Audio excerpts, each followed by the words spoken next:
because the pilgrimages that I host are quite deep and they're profound, it is an opportunity for people to really see themselves in ways they wouldn't normally, because you're stepping out of the day-to-day rhythms and rituals that you engage with. And so you're forced to see parts of yourself that maybe you wouldn't notice. Welcome to the Foxy Mama podcast, where creativity meets parenthood. I'm your host, Lindsay Barrasse, and each week we'll explore the world of creative entrepreneurship and business through the lens of motherhood. Join us as we chat with inspiring mamas and parents sharing their stories, insights, and the art of balancing it all. Whether you're an artist, entrepreneur, or just navigating parenthood, this is your space to find inspiration, helpful tips, and support. Now let's get Foxy Mama.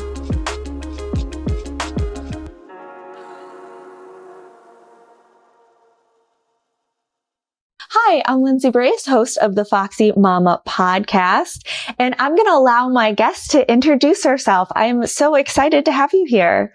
Thank you. I'm Rama, and there's so much I could say about my work, but I would say the highlights are that I crafted this business that has evolved over time called Earth Seed Temple Arts. And within that, I offer astrology, a mystery school, and pilgrimages to really awaken the heart of women in connection to our earth and the heart of Mother Earth. Love your journey. And you are one of the first people when I moved to meet in real life. And we enjoyed some tea together, and you just had such a great energy and a presence. And your journey has been so remarkable. I love seeing your trips to Egypt and the groups that you hold space for there is just something that I want to do in the future. But as I said, your journey has been remarkable. And I want to talk about conscious parenting, and how that influenced your approach to your entrepreneurship and what lessons you have learned from balancing both those roles, all your roles, really. Mm-hmm. Yeah. Thank you. Thank you, Lindsay. For me, they absolutely go hand in hand on so many levels. I really began the first incarnation of my business in 2008. And at the time I was a birth and postpartum doula. I'd been teaching yoga for a few years prior, but it was in that year of 2008 that I leapt out of my stable job and just started working completely for myself.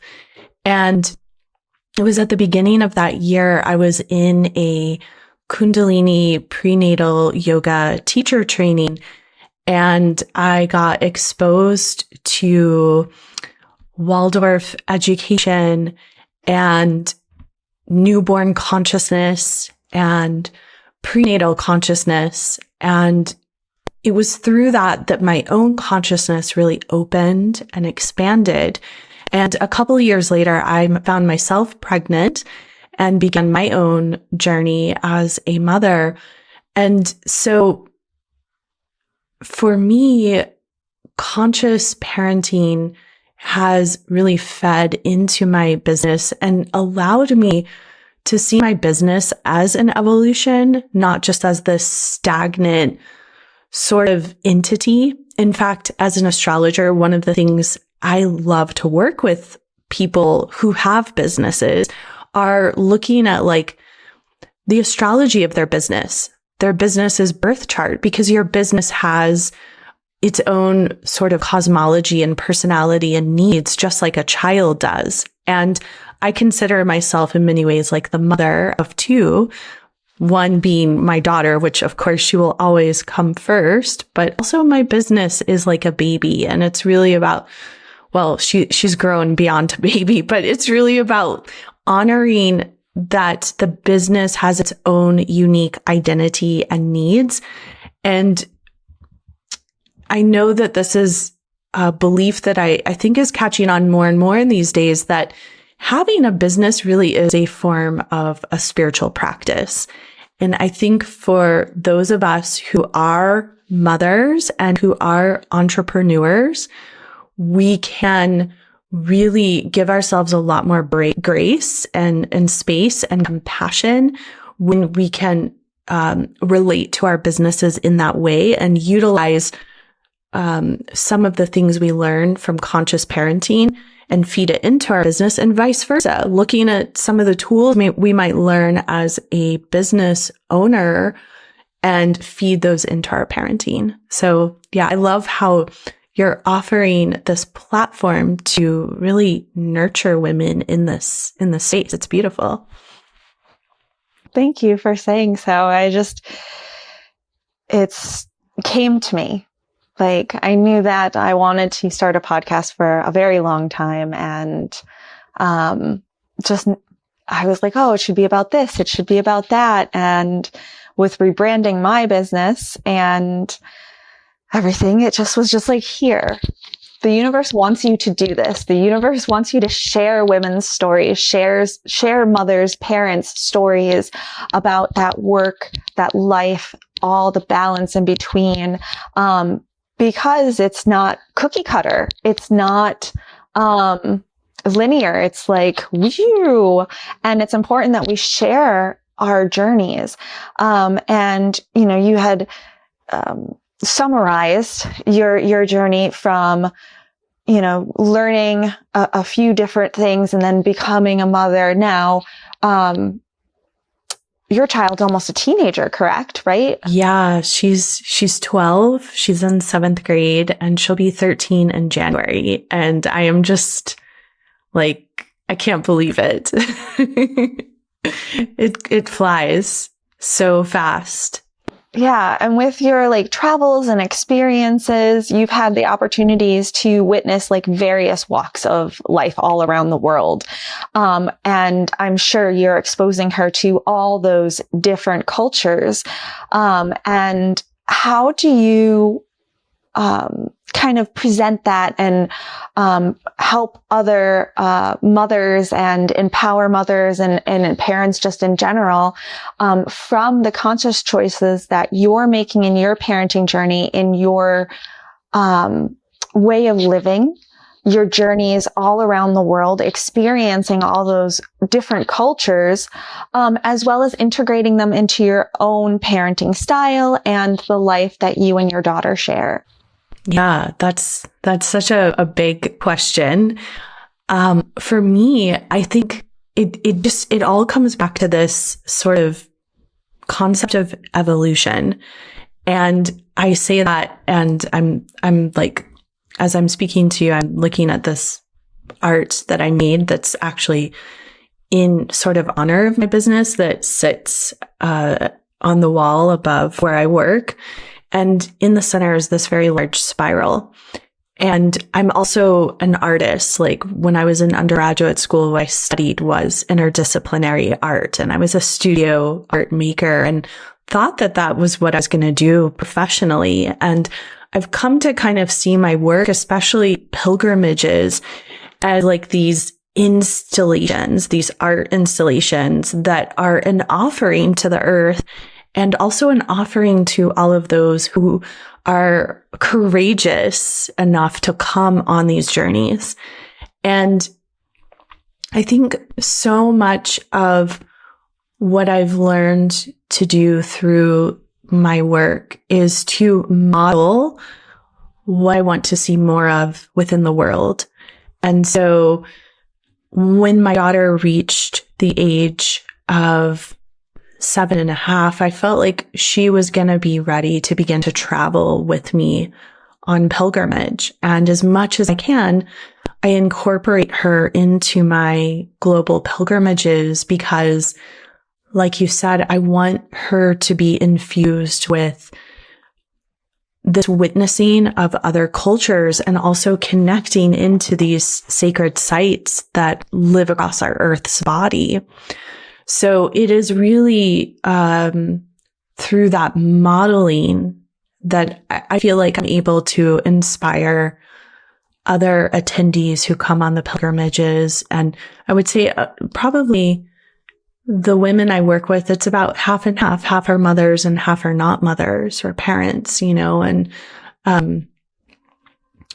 what I can most do is model my own evolution and my own spiralic journey. So as an artist, the spiral always made it into every work I created, whether it was a sculpture, a painting, ceramic piece.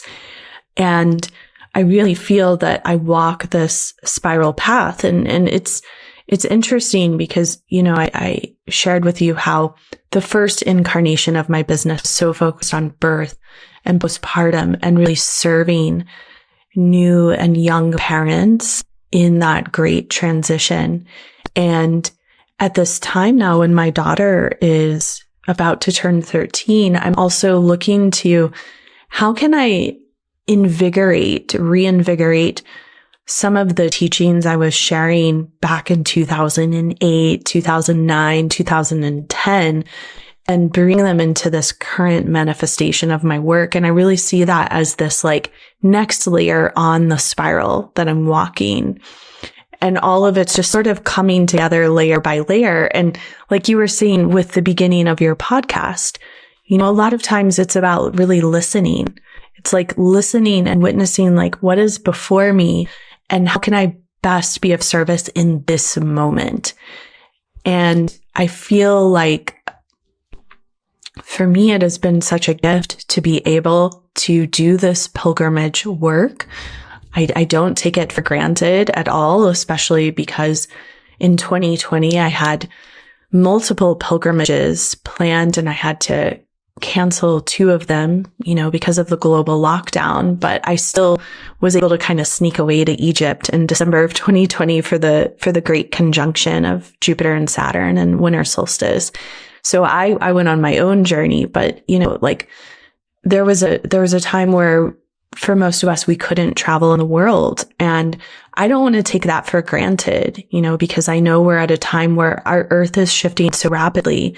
And, to be able to go to different places and connect in with different cultures and to see how children are tended to in other cultures is it's like a phenomenon to witness, and like as a child, I grew up in Germany for 3 years from 1986 to 1989. And that was one of the most formative times of my life. And for me, it was so enriching to be in a culture that was not an American culture at that stage of my development. And I still feel like I've been influenced by that in my own parenting and in just the way I live my life. Yeah. And then to be in Germany during that time too is such a pivotal shift with everything that happened during that time. Yeah. Yeah. I was there when the Berlin Wall came down. And yeah. Now, we're talking about your, global pilgrimages here. Sorry, my got caught up there. But can you explain for our listeners, like what exactly are your global pilgrimages offerings, and kind of summarize them a little bit? Yeah. So I myself first started going on pilgrimage in 2003. And the first place I went to was Glastonbury, what is known as the land of Avalon. And that space, which is like the heart chakra of the earth, has been so near and dear to my own personal journey and my own, what we could say like spiritual development as a being on this planet. And so there was a part of me that dreamed of perhaps one day bringing women to this land. And it started to take form in 2017, which was the first year that I led a pilgrimage, and it was to Glastonbury. So generally speaking, these pilgrimages, they're long. If you look at the definition of a pilgrimage, it is, quite often a walking journey. That's like the pure definition of the word. It's like a walking journey that is in honor of devotion of some kind, like honoring some other force or frequency that's outside of ourselves. So this could be God, goddess, whatever sort of higher frequency someone is connecting to. And there's the Santiago Trail, which is a well-known like walking pilgrimage, which is a very beautiful journey from the Christian tradition that many people know of. And Paulo Coelho, the amazing writer, wrote a book about it called Pilgrimage. So I really, in the pilgrimages that I offer, I really like to lean into how can we really walk upon the earth. We may not walk solely as a part of our journey, but there is a lot of movement that is taking place on the earth itself. And that's really important, especially for us in the times that we live in, because we're becoming so much more intrinsically connected to technology. And by that very nature, we're spending less time in nature. And so pilgrimage is such a powerful time to unplug, step away from your daily life, to go on a sacred journey that has some particular theme or focus for an extended amount of time, at least 2 weeks, maybe 3 weeks. And in that exploration, to connect to the earth, as we as humans are like these moving, living, breathing crystals. And when we connect with sites on the earth, we can actually have an energetic exchange with the earth and with the codes, the information that is like encapsulated at particular sites on the planet. Like we can think of, the Great Pyramid. I think every human being can, agree that the Great Pyramid is a sacred site and that there's something phenomenal happening there. So these pilgrimages have definitely evolved into, they're like these living installations on the land, and each one has its own unique theme. And it is something that I really have like this conversation with a higher force, I would say, in receiving what the theme wants to be. Like these pilgrimages are intentionally crafted with astrology and what is the astrology of that moment when we'll be traveling. It is a weaving of the special energies of that land and the particular sites. And then there's also like a tuning into who are the women that are called to join, because every container is going to be unique, and every constellation of the women who are called to say yes is going to be unique. So they're all, each one has kind of like specific qualities to it that you will see in each pilgrimage. But each one of them has a unique frequency and like a gift that is going to be explored and received by the participants. Yeah. You had mentioned that different women are called, basically, like there's all different groups. And, I took that to mean like women coming together from all walks of life, yet somehow they've all managed to come together at that certain place, at that certain time, and they're holding something all in common that they need to support each other or grow from one another, learn, change, evolve, witness, right in that given moment of time. And it just aligns.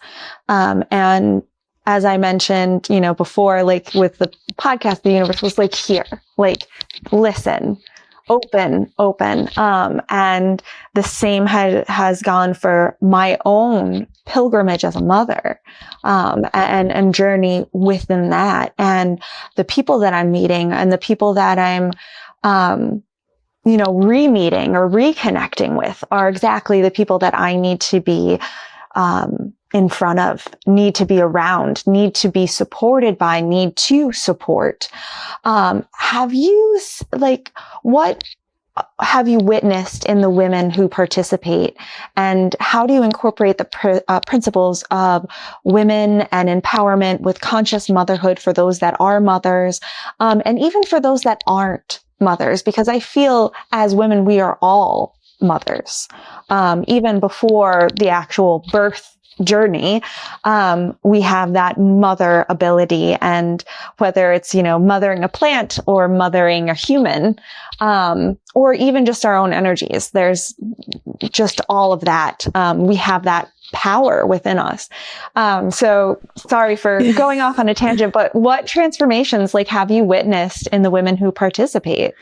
Oh, the transformations have been profound. And I feel like for many of the participants, it's not something that maybe they're fully conscious of right away. They'll come home, especially when we go to Egypt, because Egypt is just such a striking land and a very different culture from what many Westerners have been exposed to, because modern day Egypt is primarily a Muslim culture. And, the modern day Egyptians, for the most part, are not practicing what the ancient Egyptians were. So you're kind of experiencing two cultures simultaneously that are new for most people. But I do find that each pilgrimage has its own theme and title and frequency that we're working with. And the women who are magnetized into that container, it is they're each coming to receive something very specific. And I do think that in many ways, there's a soul agreement to congregate and to have an exchange. And I witness it, for me as the facilitator of the pilgrimage, I don't have a lot of downtime in pilgrimages to really hang out with people. I'm hanging out as much as I can, right? But I'm also holding the container and holding the anchor. However, I do get to see how other women are able to really form these special, strong bonds. And some of them, birth a friendship that is something that will carry them through the rest of their life. And this is usually with someone who doesn't live in their local community that they probably wouldn't have met any other way, So the transformation, it really, I think it hits people once they get home and they start to integrate with their families or their daily lives, and they realize, wait, I'm not quite who I was. And whatever behaviors or things I was engaging with in my life beforehand, if a participant has not been fully in energetic alignment with what their soul wishes for them to express in this lifetime, quite often after a pilgrimage, they're going to be led upon a series of transformations that's going to help them redirect their life. And so I cannot emphasize enough the level of transformation that people experience in pilgrimage. And for me, that's one of the greatest motivations of why I do this work, because it's not easy work. I'll be honest with you. It's not easy to take a group of people abroad, and it's only gotten more challenging. It was really different pre-pandemic, but post-pandemic, it's only gotten more challenging because people are much more sensitive and vulnerable, and their needs are different. And also, as the facilitator of the pilgrimage, because the pilgrimages that I host are quite deep and they're profound, it is an opportunity for people to really see themselves in ways they wouldn't normally, because you're stepping out of the day-to-day rhythms and rituals that you engage with. And so you're forced to see parts of yourself that maybe you wouldn't notice. And as the facilitator, sometimes that projection of what people don't want to see will land on me. And I've learned to just not take it personally at all and just kind of hold it and let them project whatever they want. And I think that is so related to being a parent too, especially as our children age. When they're infants and toddlers, it's a little different. But in Waldorf philosophy, there's a big discussion around what happens every 7 years, which we can see those are Saturn cycles, but then also like the 9-year change is a big change. And so the ages of 7 and 9 are very important in adolescence. And then, of course, as a child is preparing for puberty, there's a lot of shifts. And our children are going to, as they start to kind of separate energetically from the home and the parents, and they start to look more to the outside world, they're going to project things on parents that aren't always true. And they're not always going to like their parents, right? Like, and if you're a really good parent, you're going to ultimately be a parent to your child first and foremost, because our children can have many friends in life, right? But they're only going to have 2 parents, theoretically speaking, if we're just speaking like biologically and what we would expect, right? I mean, I know some of us have very complex family systems these days, but theoretically, a child's only going to have 2 parents. And it's up to us as conscious parents to really hold loving, kind firmness at times with our children. And I find in pilgrimage, that is also kind of called for me as the facilitators to hold something so that people can go through these portals of change and really see it through to the other side. Love the products you're hearing us chat about on the Foxy Mama podcast? Find all the featured items on my personal Amazon shops page at amazon.com/shop/the Lindsay Boo. Happy shopping. Navigating parenthood and motherhood in general is all about discovery and personal growth and rediscovery, not just for the child, but for the parent, as well. And I've just noticed how much I've shifted and how I've grown in my own motherhood journey, and things that I'm unlearning.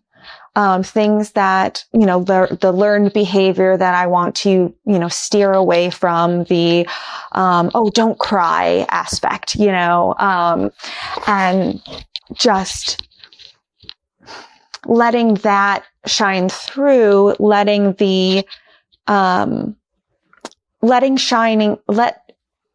shining through the ability to change, the ability to grow. And I love just watching my son as he is, discovering the world. I think of him when he saw jellyfish for the first time, and he was just watching them as they moved, and he would follow the one all the way up, and his eye would catch another one, and he'd look at it and have this, what are they, look on his face. And he's like, oh, and then this moment of, wow, these are beautiful creatures. And that had me looking at that in a whole other way. I've seen jellyfish dozens of times, but here I was in this moment looking at him through his lens, so rediscovering that. And it's just this new journey, and in itself, a pilgrimage, right? The amount of times I walk up and down the hallway looking for what I'm what was I in this room for? But not only that, just in general, and it's just been so powerful and so healing. For myself, I was even battling, should I be a mother aspect? Should I have kids? I'm going to wait until I've healed X, Y, and Z, or I need to work on this. And my becoming pregnant, it was perfectly aligned in this weird way. My husband and I were trying for several years. And then I was like, you know what? I'm just going to relax. And my friend's hosting this, beautiful retreat. I'm going to go to that. And right before I pulled the trigger on buying the retreat, I was like, wow, I feel a little funny. And took a test, and here I was pregnant. And then the whole, journey, the first trimester, second trimester, third trimester, I was like, am I ready? Reading all the books, reading books about Montessori, reading books about Waldorf, reading books about just general, what to expect when you're expecting. But the thing is, everything is different, right? Every journey is different. And we're all just figuring it out as we go along. And it's not even just the motherhood journey, it's the life journey. And my son, even though he's 7 months old, has taught me so much about life, so much about regrowth, about change, about the ability to just listen and to be. And I just absolutely love that. And the pilgrimages that you offer have that, are offering that for women, as you said, like whether it's 2 weeks or 3 weeks or however long the pilgrimage, they're coming there as one person and they're leaving as another. And they may not notice it during the pilgrimage, but they get back and they're, with their families or loved ones or just in the community, and they see things a little different, or they hear things a little different, or completely different. How do you think that, navigating that parenthood and the motherhood journey, for your own personal growth and self-discovery kind of influenced your services, at, Earthsea Temple Arts and aiding women in their journey of empowerment and conscious parenting? How do you think it all flows together? I know it's such a heavy question, but. Yeah. Well, I mean, first and foremost, I definitely feel like my daughter is my greatest teacher. And I'm always looking at my relationship with her and where it is at any given moment. And I look at my work and my business, and I look at how can I continue to evolve my business so it's also serving me in my mothering, so I can serve my daughter in a more present way. So it's very much like this, being on the pulse and constantly, of course there's those times where your hands are the sleeves are rolled up and you're in it, but then there's also times where you kind of have to step back and reflect. So it is about deep listening and a deeper awareness. And I think also it's been a journey around letting go of shame and guilt as well, which I don't think gets spoken to enough for mothers, and the things that we might do away from our children, and when I first started doing pilgrimage work, my daughter was too young to come. And so being away from her for 3-4 weeks at a time was heart-wrenching. And I had to really focus on what was right within myself, because I even had women, other mothers in my community that were judging me. I had one woman give me unsolicited advice and tell me that I shouldn't be away from my child for that long and that I was going to regret it. And that really stuck with me. I really felt guilty for some time. And then I had to look at, why did I feel guilty? What I'm going to let what other people think about me dictate my choices and my actions. I mean, I think we're all looking at the ramifications of that in our world these days, of what happens when we're motivated by attempting to people please. It doesn't usually end well for anyone involved. And so definitely I look at my shifting relationship with my daughter, and I look at what are her needs and how can I be present for her, and how can I build my work around that. So it is very much kind of this call and response, if that makes sense. And also, I've always had a very open communication style with my daughter, even at a very young age. I always spoke to her like she could understand my words and my intention and my meaning. I didn't make weird sounds at her. I mean, yeah, I would sing things and, but I didn't do the baby speak that some people do. And it's not in judgment to that, but like, I just felt like this being is highly evolved already and must be treated as such, must be revered as such.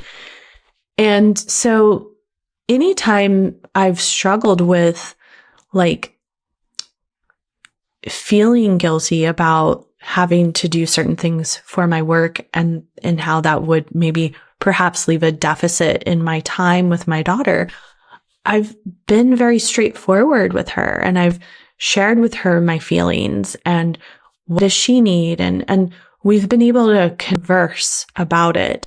And I think that has been really important for me. And I think it's important for any mother who also runs a business or even just runs a household. It's easy to let our daily lives slip away. And I think it's just always important to check in and listen to that call and response and what the needs are, because our outer collective world is shifting so rapidly and it's going to continue to shift quite rapidly. I can say that as an astrologer and knowing like we're in a marathon and we're not really even at the halfway point yet. I know people don't want to hear that because I know a lot of us are like, how much more like collective transformation can we go through? But we have to pace ourselves. And part of that is like pacing ourselves in our homes and really making the home a sanctuary, making our home a safe haven and making our home a respite from whatever's happening in the outer world. And I think, as women who parent and run businesses, it's also important to look at the business and make it as much of a sanctuary as possible as well. And really just keep that energy of sacredness around these things because it is precious. Like there's a lot we can't control in the outer world, but we can control our own reactions and how we move through life. And that through that elegant modeling, that teaches our children, it empowers, the clients we connect with, like it just continues to keep us all like in a kind of harmonic energy that we can learn and listen and grow from one another. Exactly what you were saying is like communication, right? Communication is key for everything, right? Yeah. And to have that communication with your daughter. I have that communication with my son. He's, like I said, he's an infant, right? And a lot of people, would say like, well, why are you asking if you could pick him up? Like, cause I'll be like, can I pick you up? Yeah. And then he'll put out his arms or he'll lift his head and like make that, like people don't give babies enough credit. They come out knowing exactly what they're supposed to do, really. Like my son came out of the womb, right? And within 30 seconds, I was breastfeeding him. I put him right on there, and just witnessed him like crawl up and go right for it. And it was just like this beautiful moment of me catching my son, putting him on my chest, then him wiggling and being like, and having that exchange, this nonverbal communication, as well. And I know that we don't have much time here.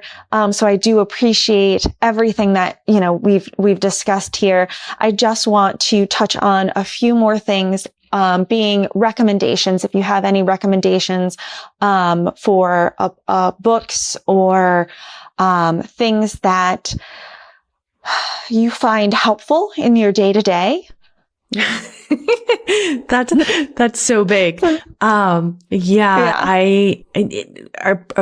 there a particular topic that you're thinking of? No, well, I mean, you mentioned, it wasn't The Alchemist. Oh, you the mentioned, pilgrimage.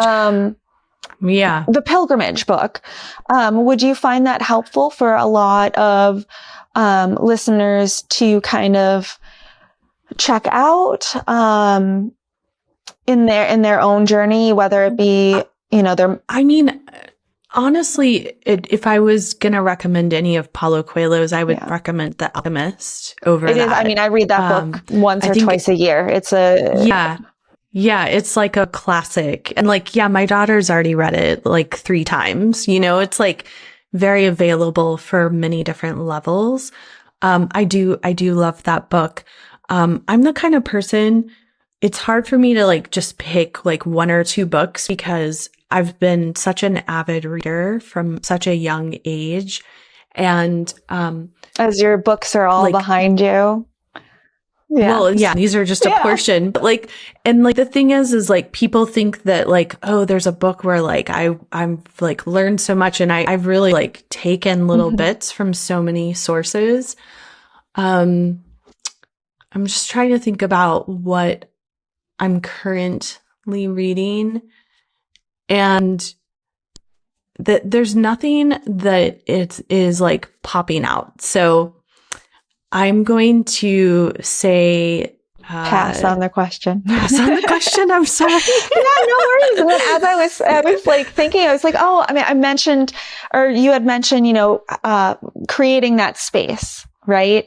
And I was like, oh, I forgot to, mention, like, I'm in this space that we're now changing all around, to kind of have, that, okay, this is my workspace. I'm setting these boundaries. I'm only like, cause in the past I'd take my laptop into bed with me and I noticed that I wasn't sleeping that well. Yeah, no, that's a big thing. And that's because I was shifting the energy there. It was not, a good place to work, because that's where I'm supposed to be resting and totally.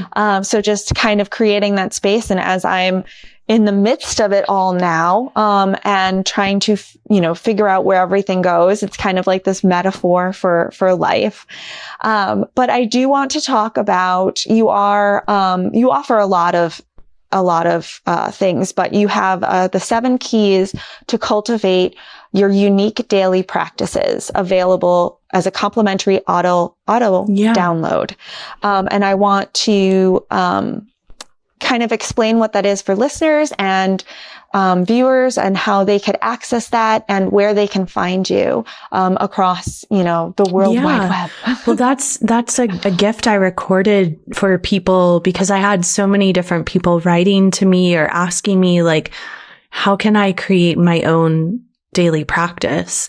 And so that audio download offers these 7 key principles to what I consider are non-negotiable in any daily practice.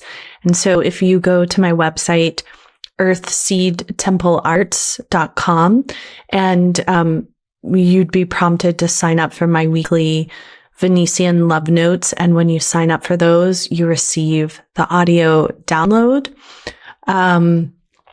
So my website is a great place to connect with my one-on-one astrological readings and the different events that I host. I host a women's circle that I've done here locally in Asheville for 9 years now, every month, the night before the new moon.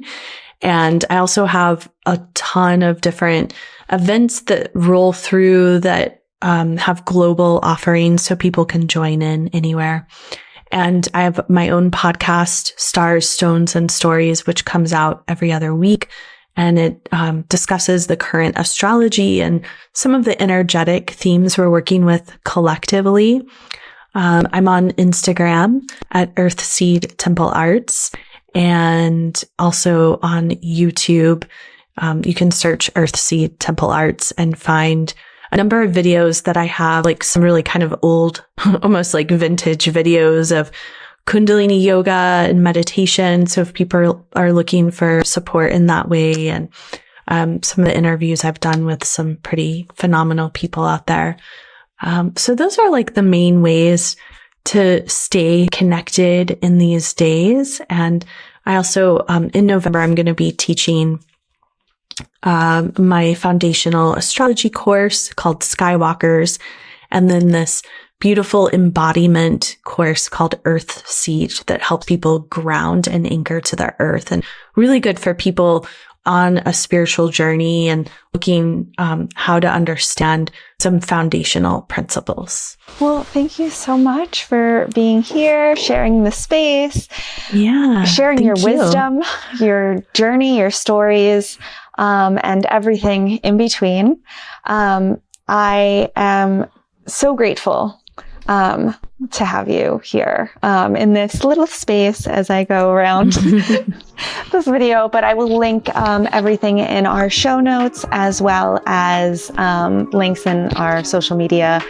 And again, thank you so much for being here with me and being one Foxy Mama. Thank you, Lindsay. It's been an honor to circle up with you. I appreciate it. The Foxy Mama podcast is here to entertain and share general insights. Our content is not a substitute for personalized advice from professionals like financial advisors, physicians, or therapists.